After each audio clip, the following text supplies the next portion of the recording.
У мінулы раз мы спыніліся на гісторыі аб тым, як Лі Юэ апынуўся засціснуты паміж марскім пачварай і горным цмокам. Уладальнік каменя сабраў адэптаў, каб аднавіць мір у сваіх уладаннях.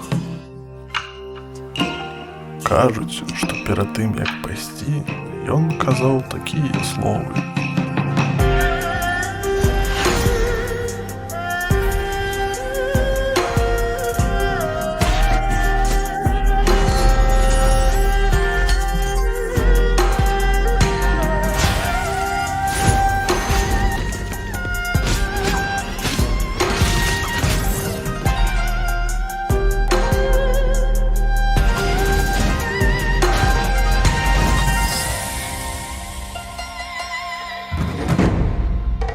У эпоху богоў і монстраў мяне не прыцягвае ўлада, аднак я не магу пазіраць за пакутамі простага народа.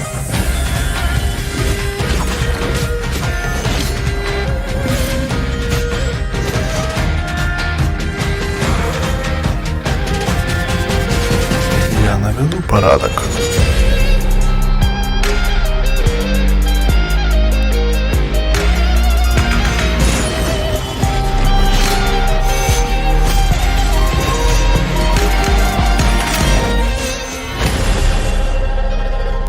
Чысціць зямлю ад зла і абараняць мірную гавань. Такі быў першы кантракт у Лі Юэ. А зараз фінальны кантракт таксама захаваны ў камені.